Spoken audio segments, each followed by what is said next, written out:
So hey guys, welcome back to my channel. और आज का ये वीडियो हमारे लिए काफ़ी इंपॉर्टेंट होने वाला है, क्योंकि आज हम बात करने वाले हैं एग्ज़ाम में आए हुए ऐसे टॉप जीके जो सभी गवर्नमेंट एग्ज़ाम के लिए इंपॉर्टेंट है और ये सभी क्वेश्चन पेपर में पूछे जा चुके हैं। सो सभी क्वेश्चंस के आंसर गाइज अच्छे से याद में रख लेना है। यहाँ पे टोटल आपको 50 क्वेश्चन आज हम देखने वाले हैं, तो सभी क्वेश्चंस के आंसर अच्छी तरह से याद में रख ले, ताकि अगर ये पेपर में आए तो इनका आप सही जवाब दे सको। तो शुरुआत करते हैं आज के हमारे जीके स्टडी की, जो सभी एग्जाम के लिए इंपॉर्टेंट है।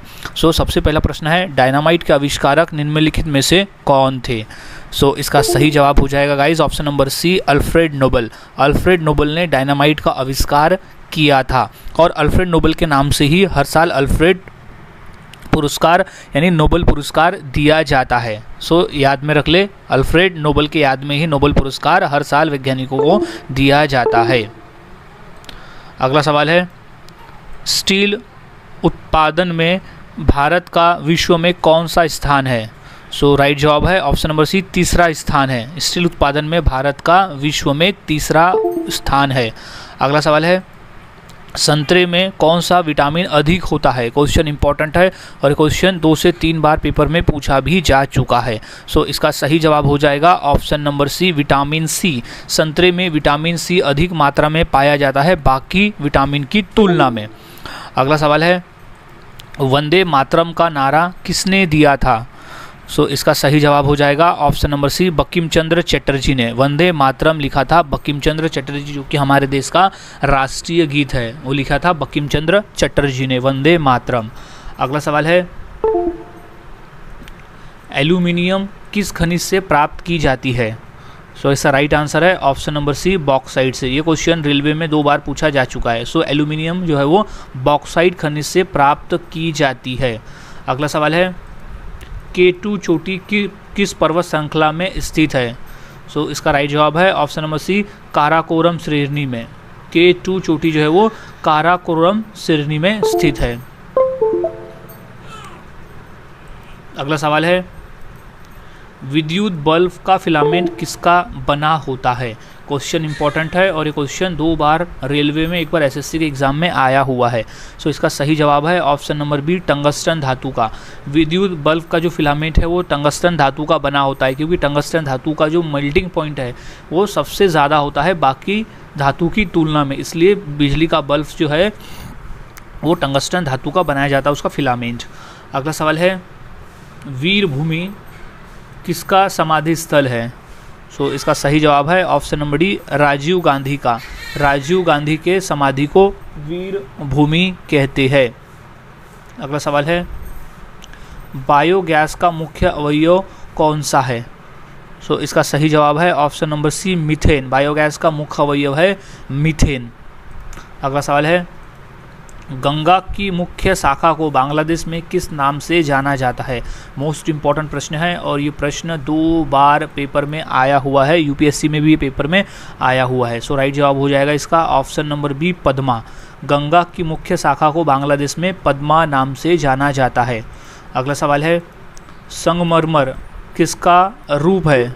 सो इम्पॉर्टेंट है, ये पेपर में आया हुआ है। सो इसका सही जवाब है ऑप्शन नंबर सी, चूना पत्थर। संगमरमर जो है वो चूना पत्थर का एक रूप है। अगला सवाल, क्षेत्रफल के आधार पर महाराष्ट्र का सबसे बड़ा जिला कौन सा है? सो इम्पोर्टेंट है, ये महाराष्ट्र पुलिस के एग्ज़ाम में ये क्वेश्चन 2 से 3 बार पूछा जा चुका है। सो इसका सही जवाब है ऑप्शन नंबर बी, अहमदनगर। क्षेत्रफल के आधार पर महाराष्ट्र का सबसे बड़ा जिला है अहमदनगर, इम्पोर्टेंट है। अगला सवाल है, सबसे हल्की धातु कौन सी होती है? सो इसका सही जवाब है ऑप्शन नंबर ए, लिथियम। धातुओं में सबसे हल्की होती है लिथियम धातु। अगला सवाल, विश्व पोलियो दिवस निम्न में से किस दिन मनाया जाता है? सो इसका सही जवाब है ऑप्शन नंबर ए, 24 अक्टूबर को। हम हर साल 24 अक्टूबर को विश्व पोलियो दिवस मनाते हैं। अगला सवाल है, विश्व जल दिवस कब मनाया जाता है? सो इसका सही जवाब है ऑप्शन नंबर सी, 22 मार्च। 22 मार्च को विश्व जल दिवस मनाया जाता है। क्वेश्चन इंपॉर्टेंट है, 2 से 3 बार रेलवे के एग्जाम में क्वेश्चन पूछा जा चुका है। अगला सवाल है, भारत में कार्यपालिका का अध्यक्ष कौन होता है? सो वो होता है ऑप्शन नंबर ए राष्ट्रपति। भारत में कार्यपालिका का अध्यक्ष राष्ट्रपति होता है। इंपॉर्टेंट प्रश्न है ये। अगला सवाल है, दुनिया की सबसे उच्चतम पर्वत चोटी इनमें से कौन सी है? सो वो है option number C Mount Everest. Mount Everest जो है वो सबसे ऊंची चोटी है। अगला सवाल है, कोलेरू झील कहाँ है? सो इसका सही जवाब है option number B Andhra Pradesh में। कोलेरू झील स्थित है आंध्र प्रदेश में। अगला सवाल, यूरेनियम का सबसे बड़ा उत्पादक देश कौन सा है? सो राइट जवाब है option number B Kazakhstan. Kazakhstan जो है वो यूरेनियम का सबसे बड़ा उत्पादक देश है। अगला सवाल है, संगम साहित्य किस क्षेत्र का साहित्य है? सो इसका सही जवाब है ऑप्शन नंबर बी तमिलनाडु का। संगम साहित्य जो है वो तमिलनाडु क्षेत्र का साहित्य है। इंपॉर्टेंट प्रश्न है, याद में अच्छी तरह से रख लेना है। अगला सवाल है, विश्व का प्रथम व्यक्ति अंतरिक्ष में पहुंचने वाला कौन सा है? अंतरिक्ष में पहुंचने वाला विश्व का प्रथम व्यक्ति कौन है? सो इसका सही जवाब है option number C Major Yuri Gagarin. Major Yuri Gagarin विश्व के प्रथम व्यक्ति थे जो अंतरिक्ष पर पहुंचे थे। अगला सवाल है, शून्यकाल यानी जीरो हावर कितने बजे शुरू होता है? तो वो शुरू होता है ऑप्शन नंबर सी 12 बजे। शून्यकाल जो है वो 12 बजे शुरू होता है। अगला सवाल है, विश्व का सबसे छोटा महाद्वीप कौन सा है? क्वेश्चन इंपॉर्टेंट है और ये पूछा गया है। तो सबसे छोटा महाद्वीप है option number C Antarctica. Antarctica जो है वो विश्व का सबसे छोटी महाद्वीप है। अगला सवाल है, हल्दी घाटी पुरस्कार का संबंध किस क्षेत्र से है? मोस्ट इंपॉर्टेंट प्रश्न है ये। रेलवे में 2 बार एसएससी के पेपर में ये क्वेश्चन पूछा जा चुका है। सो इंपॉर्टेंट कर ले इसे। तो इसका सही जवाब हो जाएगा ऑप्शन नंबर सी पत्रकारिता में। हल्दी घाटी पुरस्कार का संबंध है पत्रकारिता से। अगला सवाल है, विश्व का सबसे बड़ा महाकाव्य कौन सा है? सो महाकाव्य सबसे बड़ा है option number B Mahabharat. Mahabharat जो है वो विश्व का सबसे बड़ा महाकाव्य है। अगला सवाल है, स्वामी विवेकानंद का मूल नाम क्या था? सो राइट जवाब है option number a Narendranath Datta. Swami Vivekananda का मूल नाम था नरेंद्रनाथ दत्त। अगला सवाल है, दुनिया का सबसे बड़ा महासागर इनमें से कौन सा है? सो वो है ऑप्शन नंबर ए प्रशांत महासागर। प्रशांत महासागर दुनिया का सबसे बड़ा महासागर है। अगला सवाल, सालारजंग संग्रहालय कहाँ स्थित है? क्वेश्चन एसएससी के पेपर में पूछा जा चुका है। सो इसका सही जवाब है ऑप्शन नंबर सी हैदराबाद में।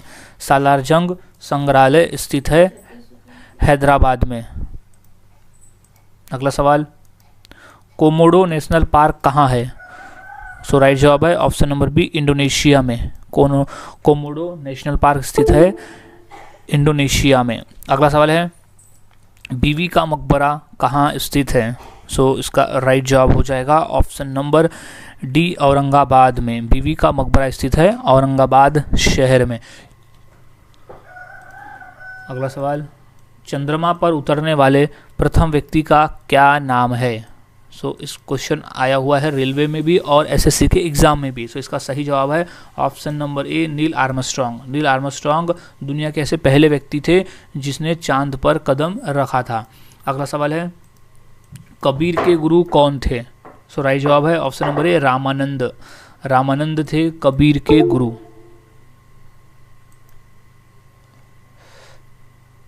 अगला सवाल है, किलिमंजारो पर्वत कहाँ पर स्थित है? क्वेश्चन इंपॉर्टेंट है और ये क्वेश्चन 2 से 3 बार पेपर में पूछा भी गया है। तो इसका सही जवाब है ऑप्शन नंबर ए तंजानिया में। किलिमंजारो पर्वत स्थित है तंजानिया में। सो याद में रख ले, किलिमंजारो तंजानिया। अगला सवाल, मधुमेह के उपचार में क्या उपयोगी होता है? सो इसका राइट जवाब हो जाएगा ऑप्शन नंबर सी इंसुलिन। मधुमेह के उपचार में इंसुलिन उपयोगी होता है। अगला सवाल, सबसे बड़ा महाद्वीप कौन सा है? सो इम्पोर्टेंट प्रश्न है ये, बेसिक है लेकिन क्वेश्चन हमें याद में होना चाहिए। तो सबसे बड़ा महाद्वीप है ऑप्शन नंबर सी एशिया महाद्वीप। सबसे बड़ा महाद्वीप विश्व का जो है वो एशिया महाद्वीप है। अगला सवाल, प्रतिरक्षा विज्ञान संस्थान कहाँ स्थित है? सो ये स्थित है ऑप्शन नंबर डी, नई दिल्ली में। प्रतिरक्षा विज्ञान संस्थान स्थित है नई दिल्ली में। अगला सवाल है, विश्व स्वास्थ्य दिवस कब मनाया जाता है? इंपॉर्टेंट प्रश्न है ये। सो इसका सही जवाब है ऑप्शन नंबर सी, 7 अप्रैल। 7 अप्रैल को हम हर साल विश्व स्वास्थ्य दिवस मनाते हैं। क्वेश्चन इंपॉर्टेंट है, 2 से 3 बार ये क्वेश्चन पेपर में पूछा जा चुका है, तो इसे मोस्ट आईएमपी कर ले। अगला सवाल है, प्रकृति में ऊर्जा का प्रमुख स्रोत क्या है? सो राइट जवाब है ऑप्शन नंबर ए, सूर्य। सूर्य एक प्राकृतिक स्रोत है ऊर्जा का, सबसे बड़ा स्रोत है वो। अगला सवाल है, दुनिया की सबसे लंबी नदी कौन सी है? सो राइट जवाब है ऑप्शन नंबर डी, नील नदी। नील नदी विश्व की सबसे लंबी नदी है और गंगा नदी भारत की सबसे लंबी नदी है। अगला सवाल है, विटामिन बी की कमी से होने वाला रोग कौन सा है? सो राइट जवाब है option number A, beriberi. Vitamin B की कमी अगर किसी मनुष्य को हो जाती है तो उसे बेरी बेरी रोग होने का चांस ज़्यादा होता है। अगला सवाल, किस देश को 1000 झीलों की भूमि भी कहा जाता है? सो राइट जवाब है ऑप्शन नंबर बी, फिनलैंड को। फिनलैंड एक ऐसा देश है जहाँ सबसे ज़्यादा झीलें पाई जाती है, यानी सबसे ज़्यादा झीलें हैं, तो इस वजह से उसे झीलों का शहर भी यानी झीलों की भूमि भी कहा जाता है। अगला सवाल, विटामिन ए की कमी से होने वाला रोग कौन सा है? सो राइट आंसर है ऑप्शन नंबर सी, रतौंधी रोग। रतौंधी रोग जो है वो विटामिन ए की कमी से होता है। अगला सवाल, बरमूडा ट्रायंगल क्षेत्र किस महासागर में स्थित है? सो इसका राइट जवाब है ऑप्शन नंबर सी, अटलांटिक महासागर में। बरमूडा ट्रायंगल स्थित है अटलांटिक महासागर में। अगला सवाल है, विश्व बैंक का मुख्यालय कहाँ है? सो राइट जवाब है ऑप्शन नंबर ए, वाशिंगटन डीसी में। विश्व बैंक का मुख्यालय स्थित है वाशिंगटन डीसी में। अगला सवाल, किस देश को उगते सूरज की भूमि भी कहा जाता है? सो इसका सही जवाब है ऑप्शन नंबर सी, जापान को। जापान देश को हम उगते हुए सूरज की भूमि भी कहते हैं। अगला सवाल है, विटामिन सी की कमी से होने वाला रोग कौन सा है? सो इसका राइट जवाब हो जाएगा ऑप्शन नंबर डी, स्कर्वी रोग। स्कर्वी रोग जो है वो विटामिन सी की कमी से होने वाला रोग है। अगला सवाल, स्वेज नहर किस देश में स्थित है? सो राइट जवाब है ऑप्शन नंबर डी, मिस्र में। मिस्र देश में स्वेज नहर स्थित है। अगला सवाल, निम्नलिखित में से जापान की मुद्रा कौन सी है, यानी वहाँ की करेंसी कौन सी है? सो राइट जवाब है ऑप्शन नंबर सी, येन। वहाँ की करेंसी का नाम है येन। जैसे हमारे भारत देश की करेंसी का नाम है रुपया, वैसे ही जापान की करेंसी का नाम है येन। अगला सवाल है, विश्व में कुल महाद्वीपों की संख्या कितनी है? सो इसका राइट जवाब हो जाएगा ऑप्शन नंबर बी, 7। विश्व में टोटल 7 महाद्वीप है। इंपॉर्टेंट है, याद में रख लेना है। अगला सवाल है, भूकंपों का अध्ययन क्या कहलाता है, यानी स्टडी ऑफ अर्थक्वेक क्या कहते हैं? सो राइट आंसर है option number C, seismology. Seismology, study of earthquake यानी भूकंपों के अध्ययन को हम सिस्मोलॉजी कहते हैं। इंपॉर्टेंट प्रश्न है, रेलवे में हाल ही में एक प्रश्न पूछा गया था। अगला सवाल है, विश्व पर्यावरण दिवस कब मनाया जाता है? इंपॉर्टेंट प्रश्न है ये। सो इसका सही जवाब हो जाएगा ऑप्शन नंबर बी, 5 जून। हम हर साल 5 जून को विश्व पर्यावरण दिवस मनाते हैं। पर्यावरण के संरक्षण के लिए और पर्यावरण के अवेयरनेस के लिए हर साल 5 जून को पर्यावरण दिवस मनाया जाता है। अगला सवाल है, रेबीज के टीके की खोज किसने की थी? सो इसका सही जवाब है option number B, Louis Pasteur. Louis Pasteur नामक वैज्ञानिक ने रेबीज के टीके की खोज की थी, क्योंकि रेबीज की बीमारी जो है वो कुत्ते के काटने से होता है और वही उसी बचाव के लिए उसने रेबीज के टीके की खोज की थी। अगला सवाल है, आंसुओं में कौन सा पदार्थ घुला हुआ रहता है? सो राइट जवाब है ऑप्शन नंबर टी, सामान्य नमक। सामान्य नमक यानी होता है सोडियम क्लोराइड। हमारे आंसुओं में एक सोडियम क्लोराइड होता है, यानी ना सामान्य नमक। अगला सवाल है, पोलियो के टीके की खोज किसने की? सो राइट जवाब है option number c, John E Salve. John E Salve नामक वैज्ञानिक ने पोलियो के टीके की खोज की थी। अगला सवाल है, नीरज चोपड़ा का संबंध किस खेल से है? सो राइट जवाब है option number B, javelin throw, यानी कि भाला फेंक। जेवलिन थ्रो से संबंध है नीरज चोपड़ा का।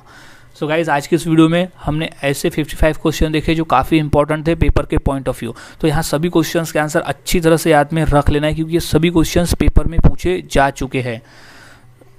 सो मिलता हूँ ऐसे ही और नए जीके के साथ अगली वीडियो में। तब तक के लिए चैनल के साथ बने रहे, वीडियोस को देखते रहे और इसी तरह से जीके की प्रैक्टिस करते रहे।